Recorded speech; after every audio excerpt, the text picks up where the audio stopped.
Assalamualaikum warahmatullahi wabarakatuh. Hai teman-teman, apa kabarnya nih?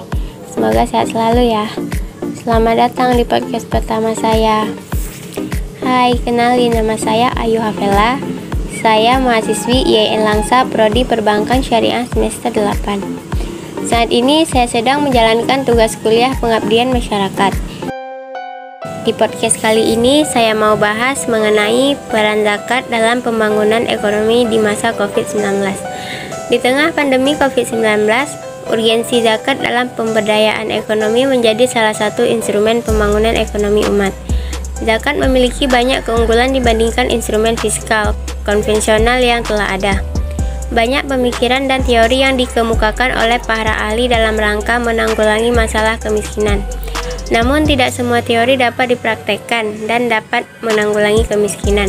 Diharapkan dengan pengelolaan zakat yang secara profesional dan pendayagunaan secara produksi mampu memberikan kontribusi bagi penanggulangan kemiskinan. Sebagaimana diketahui, zakat sebagai ibadah amaliyah adalah wajib dilaksanakan oleh umat Islam yang mampu dengan ukuran di dalam Al-Quran dan Sunnah. Ibadah zakat tidak hanya sebagai ibadah pribadi,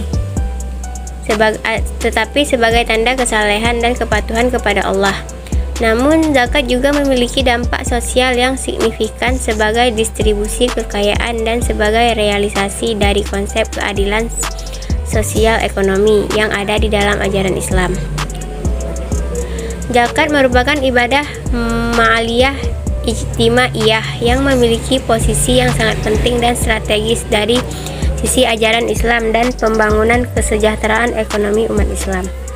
Oleh sebab itu, pemberdayaan ekonomi melalui peran penting zakat di era pandemi COVID-19 sangat urgen untuk dimaksimalkan, sehingga dapat membantu perekonomian umat seiring dengan terjadinya krisis ekonomi.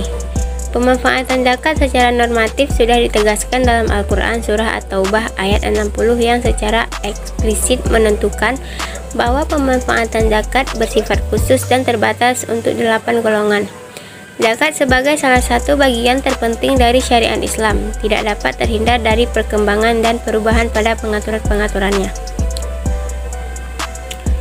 Perkembangan penafsiran atas 8 golongan penerimaan zakat selain karena perubahan zaman juga dilatar belakangi keyakinan para ulama dan pengkaji hukum Islam bahwa Islam adalah agama yang ajarannya senantiasa berkesesuaian dengan setiap tempat dan waktu.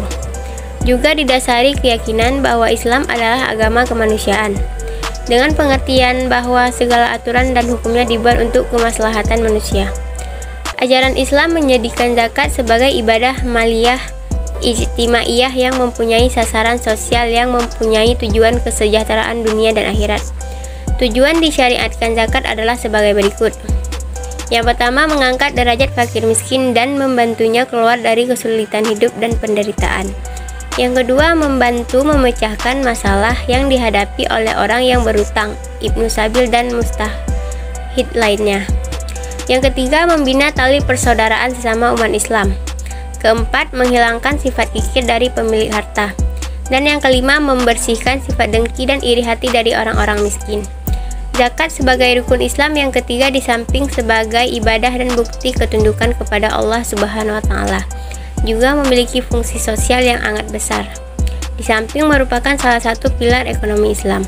Jika zakat, infak, dan sedekah ditata dengan baik penerimaannya dan pengambilannya maupun pendistribusiannya, insya Allah akan mampu mengentaskan masalah kemiskinan atau paling tidak mengurangi masalah kemiskinan.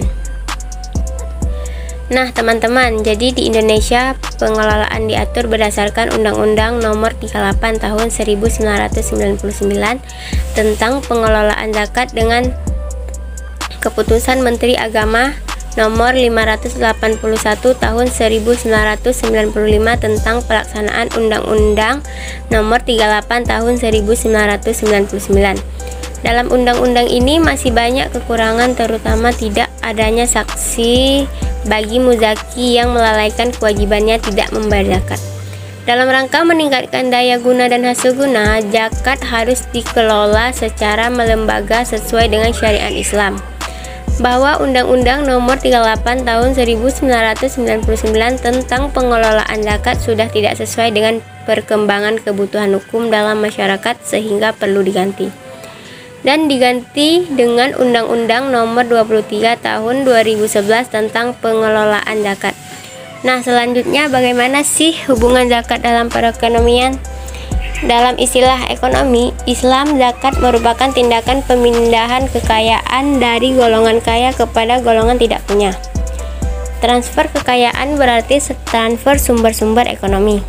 Tindakan ini tentu saja akan mengakibatkan perubahan tertentu yang bersifat ekonomi. Umpamanya saja, seseorang yang menerima zakat bisa mempergunakannya untuk berkonsumsi atau berproduksi. Dengan demikian, zakat walaupun pada dasarnya merupakan ibadah kepada Allah bisa mempunyai arti ekonomi. Prinsip zakat dalam tataran ekonomi mempunyai tujuan untuk memberikan pihak tertentu yang membutuhkan untuk menghidupi dirinya selama 1 tahun ke depan, bahkan diharapkan sepanjang hidupnya. Dalam konteks ini, zakat didistribusikan untuk dapat mengembangkan ekonomi, baik melalui keterampilan yang menghasilkan maupun dalam bidang perdagangan.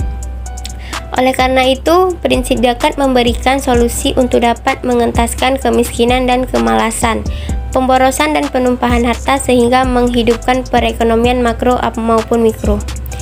Zakat dapat dijadikan sebagai salah satu bentuk modal bagi usaha kecil. Dengan demikian, zakat memiliki pengaruh yang sangat besar dalam berbagai hal kehidupan umat. Di antaranya adalah pengaruh dalam bidang ekonomi. Pengaruh zakat yang lainnya adalah terjadinya pembagian pendapatan secara adil kepada masyarakat Islam.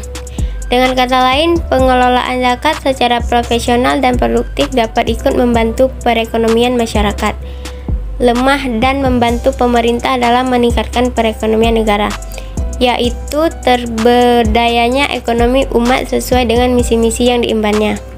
Jadi, kesimpulan dari podcast saya menyimpulkan beberapa hal sebagai berikut.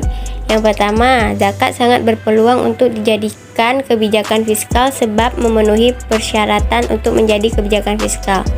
Dapat dilihat dari fungsi yang dimainkan oleh zakat, yaitu zakat sebagai alat redistribusi pendapatan dan kekayaan, zakat sebagai stabilisator perekonomian, dan zakat sebagai instrumen pembangunan dan pemberdayaan masyarakat duafa.